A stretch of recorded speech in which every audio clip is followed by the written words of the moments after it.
The Earth's temperature is rising, and as it does, springtime phenomena, like the first bloom of flowers, are getting earlier and earlier.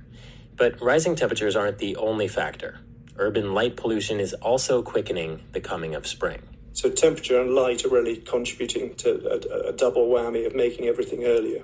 Richard French-Constant, an entomologist at the University of Exeter. He and his colleagues compiled 13 years of data from citizen scientists in the UK who tracked the first bud burst of 4 common trees. And it turns out light pollution from street lights in cities and along roads pushed bud burst a full week earlier, way beyond what rising temperatures could achieve.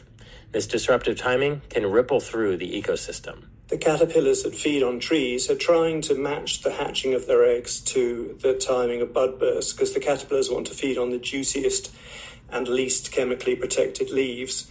And it's not just the caterpillars, of course, that are important, but the knock-on effect is on nesting birds, which are also trying to hatch their chicks at the same time that there's the maximum number of caterpillars. So earlier buds could ultimately affect the survival of birds and beyond. The findings are in the Proceedings of the Royal Society B. The world's becoming increasingly urbanized, and light pollution is growing, which French-Constant says could trick trees into budding earlier and earlier.